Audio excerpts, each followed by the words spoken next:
Hello students, myself S.T. Rathesh, Assistant Professor, Department of Physician Assistant from School of Allied Health Sciences, Vinayaga Mission Research Foundation, deemed to be University. Today we are going to talk about the congenital heart defects. So what is congenital?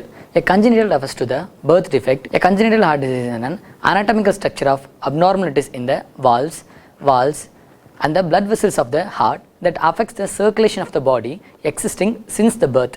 It was ranging from the minor holes to the major malformations. Congenital heart defects is the most common type of birth defect in the world, affecting about 1 in 100 newborn babies. So before we move into the congenital heart defects, we need to know about what is the normal circulation of our body. The normal circulation starts from the inferior vena cava and the superior vena cava. A deoxygenated blood came from the inferior vena cava and the superior vena cava to the right atrium. From the right atrium, it goes to the right ventricle. From the right ventricle, it goes to the pulmonary artery. It goes to the both lungs, and the oxygenation happened in the lungs. In the lungs, deoxygenated blood transforms into the oxygenation. Then the oxygenated blood goes into the left atrium, and from the left atrium, the blood goes into the left ventricle. Through the left ventricle, the blood goes to the arch of aorta. From the arch of aorta, the blood goes to the everywhere of the body, even upper extremities and the lower extremities and the important organs in our body. This is the normal circulation. Next, what is fetal circulation? A fetal circulation begins around the 3rd to 4th week of the gestation and acts as a specialized system that lasts until the birth. It is relying on the placenta rather than the function of the lungs for oxygenation after the birth. So in this fetal circulation, there is 3 common shunts are there. The one was ductus venosus, the second one is ductus arteriosus, the third one is foramen ovale. So what is ductus venosus? The ductus venosus which bypass the liver, and the ductus arteriosus which is shunt blood from the pulmonary artery to the aorta, which is bypassing the lungs. Then third one is foramen ovale, which shunts blood from the right to the left atrium of the heart. So these are the common 3 shunts in the fetal circulation. The one is ductus venosus and the ductus arteriosus and the foramen ovale. This is a fetal circulation diagram. The first one is ductus venosus, which is the bypass the liver. From the placenta it goes to the umbilical vein. Then this is the ductus venosus. The second one is ductus arteriosus, which is the bypass the lungs. The shunt between the arch of aorta and the pulmonary artery. So the third shunt was called foramen ovale. There is a third septum which is located in between the atrial septum. This is the right atrium, this is the left atrium. Between the right and left atrium there is an foramen ovale, it's an opening. So when from the fetal circulation to normal blood circulation was transformed, the transition starts from the after the birth, the first breath clamping of the umbilical cord, then it leads to the shunt to close functionally. The ductus arteriosus and the ductus venosus closed within the 4 to 10 days, and the foramen ovale closed over several weeks. So what are the classification as congenital heart defects? Congenital heart defects further classified into the azynotic heart disease and the zynotic heart disease. Azynotic heart disease further classified into the increased pulmonary blood flow and the obstruction to blood flow from the ventricles. And the zynotic heart disease further classified into 2 types, that are decreased pulmonary blood flow and the mixed blood flow. In the increased blood flow, there is a atrial septal defect and the ventricular septal defect and the pattern ductus arteriosus and the atioventricular canal. In the obstruction to blood flow from the ventricle, there are 3 types of congenital heart disease. These are coarctation of aorta, aortic stenosis and the pulmonic stenosis. In the zynotic heart disease, due to the decreased pulmonary blood flow, there was 2 types of congenital heart defects are there. One was tetralogy of Fallot and the another one was tricuspid of atresia. In the mixed blood flow, there is caused the transposition of great arteries and the total anomalous in the pulmonary venous return and the truncus arteriosus and the hypoplastic left heart syndrome. These are the common classification of congenital heart defects. So first we move into the azynotic heart disease. In the azynotic heart disease, first we go to the atrial septal defects.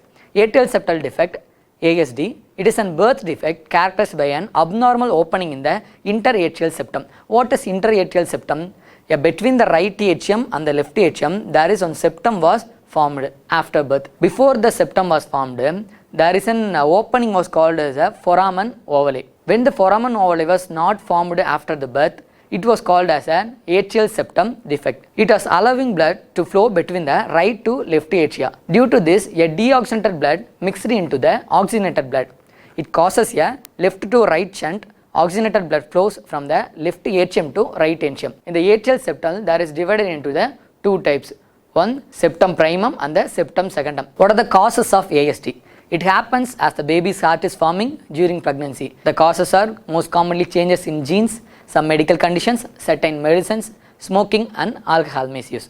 These are the types of atrial septal defect. The first one is primum atrial septal defect. The second one is secundum atrial septal defect. The third one is superior sinus venous defect, which was arise from the superior vena cava. The fourth one is inferior sinus venous defect, which was arise from the inferior vena cava. And the fifth one is coronary sinus defect, which is arise from the coronary sinus.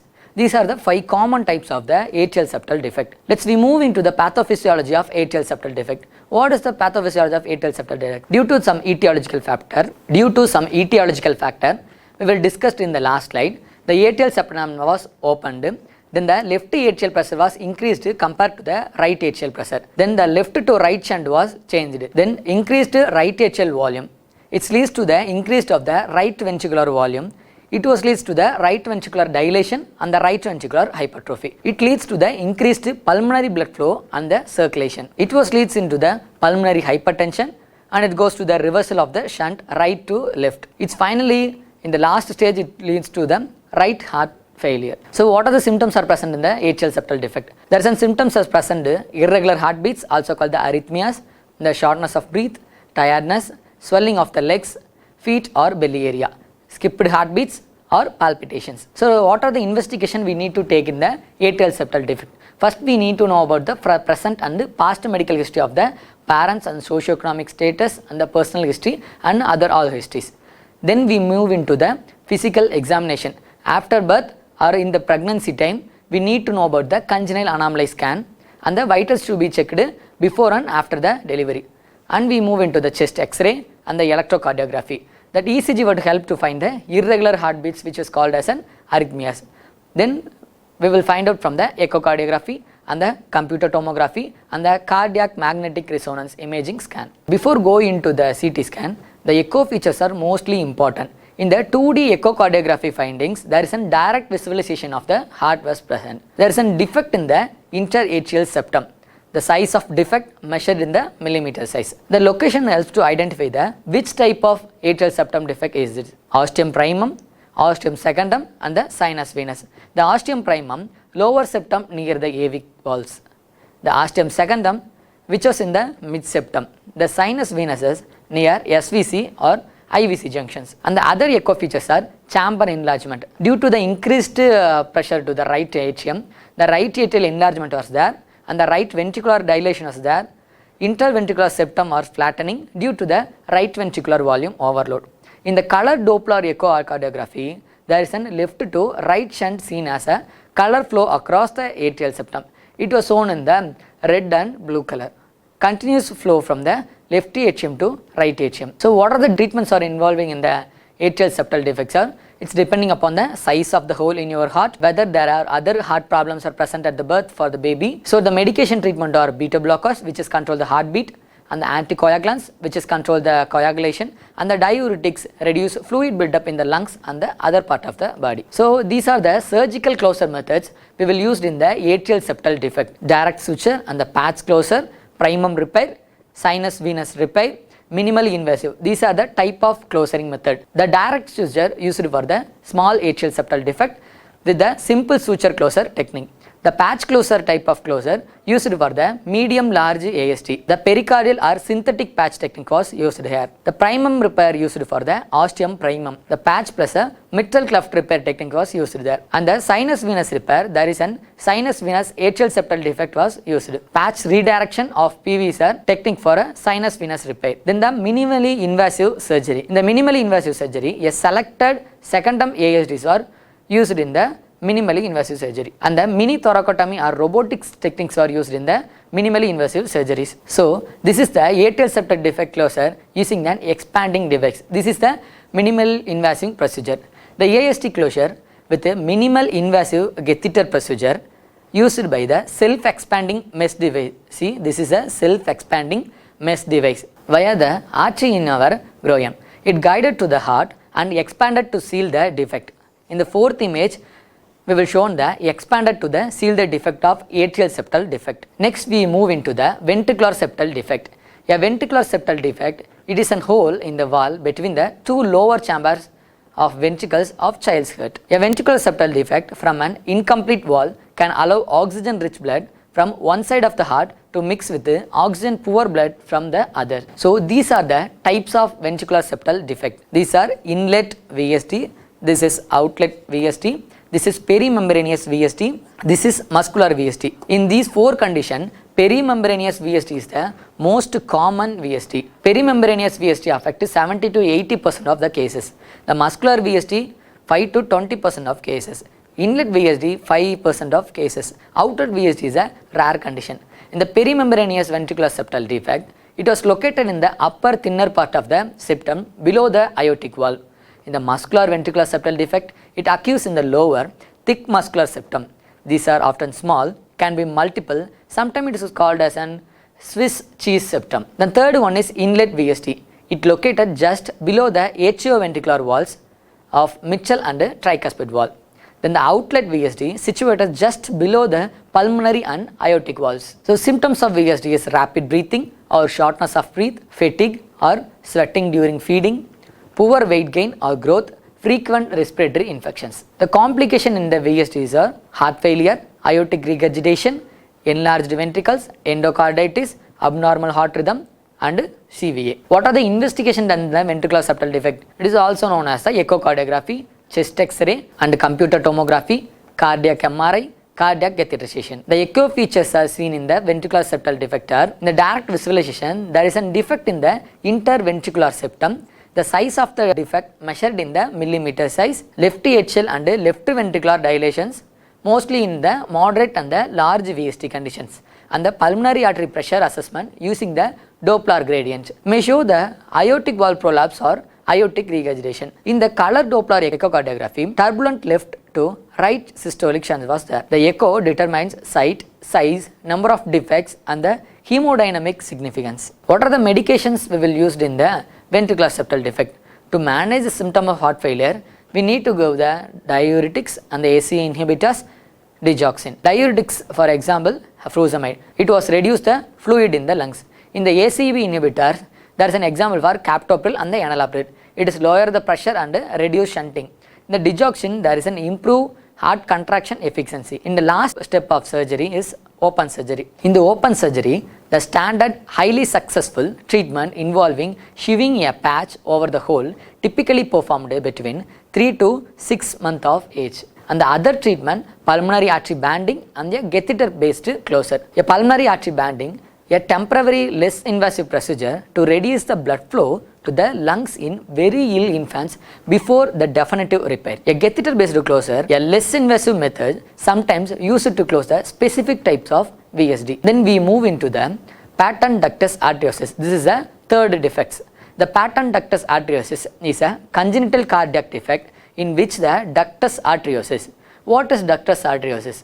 A ductus arteriosus, it is a shunt from the arch of aorta and the pulmonary artery. In a fetal vascular connection between the descending aorta and the pulmonary artery fails to close the afterbirth, resulting in abnormal circulation. The etiological factors: prematurity, low birth weight, maternal rubella infection, hypoxia, genetic syndromes, high altitude birth. The pathophysiology of patent ductus arteriosus is left to right shunt. Blood flows from the high pressure aorta to the low pressure pulmonary artery. Then it leads to increased pulmonary blood flow and the pulmonary venous return increases and the left atrial enlargement, and it leads to the left ventricular volume overload. Then finally it leads to the congestive cardiac failure in the large patent ductus arteriosus. The symptoms are commonly tachypnea, poor feeding, failure to thrive, excessive sweating, recurrent respiratory infections. The classical signs are continuous machinery murmur in the left infraclavicular area and the bounding peripheral pulses, wide pulse pressure. These are the types of patent ductus arteriosus. Depends upon the Mori classification. This is the aortic pulmonary window. The type 1 is proximal patent ductus arteriosus disease. It was arise from the proximal area. The next one is distal. It was arise from the distal area. The third one is proximal and distal mixed classification. Then the echo features of pattern ductus arteriosus visualizes the ductal connection, and the color Doppler shows the continuous shunt, left atrium and the left ventricular enlargement, assesses the pulmonary artery pressure, LV hypertrophy. Treatment are transcatheter device closure, catheter introduced via the femoral vessel, occluder device placed inside the PDA that blocks the abnormal flow, and the surgical occasion was used pattern ductus arteriosus is tied or clipped through the thoracotomy. Next defect was AV canal defect. An atrioventricular canal defect, it is a congenital heart condition where a large hole in the center of the heart causes valves between the chamber to not form correctly. It results in abnormal valves allowing oxygen rich and oxygen poor blood to mix. It leads to abnormal communication between all 4 heart chambers. So this is the atrioventricular canal defect. There is an opening between the right and left atrium and the opening between the right and left ventricle also. So these are the 3 common types of AV canal defect. This is a complete atrioventricular canal defect which was including the atrial septum and the ventricular septum. The second one is there is an incomplete atrioventricular canal defects are there, and third one is transitional atrioventricular canal defect. The symptoms are including infants may experience a rapid breathing, poor feeding, poor growth and a bluish skin which is called as a cyanosis. The diagnosis typically using an ECG and the echocardiography. The echo features are in this defect, primum atrial septal defect is present and the inlet ventricular septal defects are seen, common atrioventricular valve instead of a separate mitral and tricuspid valves. AV valve regurgitation on Doppler study, dilated right ventricle and increased pulmonary blood flow. The treatment of this disease, complete AVSD, surgery at the 3 to 6 months of age, early repair prevents a pulmonary vascular disease. The surgical procedures are open heart surgery with cardiopulmonary bypass, closure of atrial septal defect using the patch, closure of ventricular septal defect using the patch, and the third one is division of common atrioventricular valve into the mitral and the tricuspid valves and the repair of AV valve grafts to prevent regurgitation. So next we move into the coarctation of the aorta. The coarctation of the aorta is a congenital narrowing of the aorta, usually near the ductus arteriosus, causing the obstruction to blood flow from the heart to the lower body. There are 3 types of coarctation of the aorta: preductal, postductal and the ductus arteriosus. The pathophysiology of this obstruction increased in the left ventricular overload. It leads to the upper body hypertension, decreased blood flow to lower limbs. It leads to the development of collateral circulation. These are the types of this defect.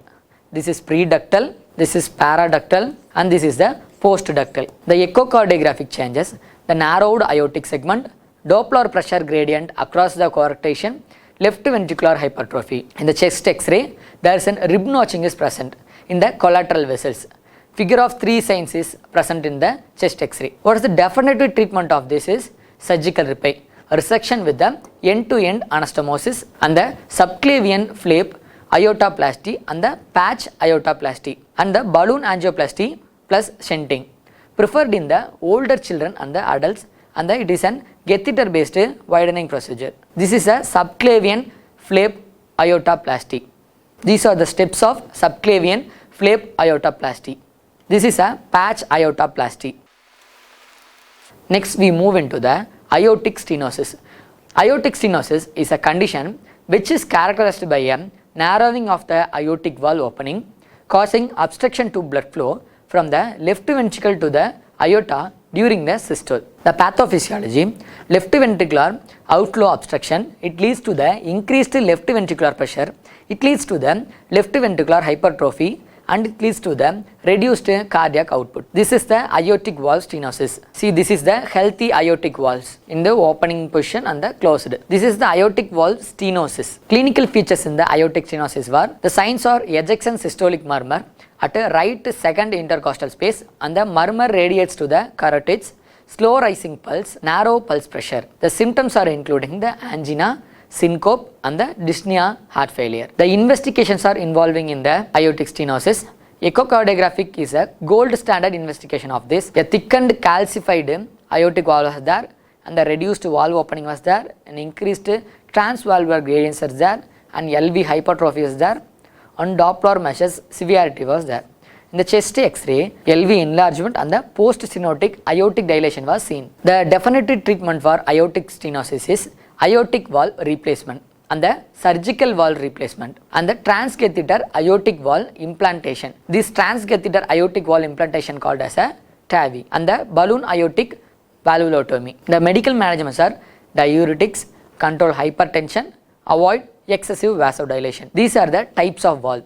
This is a mechanical valve and this is a biological valve. These are the two common valves used in this condition. This is TAVI procedure, a transcatheter aortic valve implantation. A catheter was inserted into the femoral artery and it goes to the specific affected aorta and it was dilated and placing a implantation of aortic valve. Next we move into the pulmonary stenosis. A pulmonary stenosis is a condition which is characterized by narrowing of the pulmonary valve or right ventricular outflow tract, causing obstruction to blood flow from the right ventricular to the pulmonary artery. There are three types of pulmonary stenosis: valvular pulmonary stenosis, subvalvular and the supravalvular. These are the types of stenosis. This is branch stenosis, this is supravalvular stenosis, this is valvular stenosis, this is subvalvular stenosis. The most common type of stenosis is the valvular stenosis. The common investigations are echocardiography. In the echocardiography, there is a thickened pulmonary valve and a restricted valve opening, Doppler pressure gradient were across the wall, right ventricular hypertrophy, post-stenotic pulmonary artery dilation, normal or decreased pulmonary vascularity, and we will diagnose using the ECG itself, right ventricular hypertrophy and the chest X-ray. The treatment for pulmonary stenosis: for the mild pulmonary stenosis, there is an observation and the periodic follow-up is enough. Next, balloon pulmonary valvotomy. This is a treatment of choice for catheter-based balloon dilation and the first line for moderate to severe valvular pulmonary stenosis. The surgical treatment including valve repair or replacement done if balloon procedure unsuitable or failed. This is the balloon dilation of the pulmonary valve. As like the catheter procedure, this balloon dilation of the pulmonary valve was performed. Thanks for watching.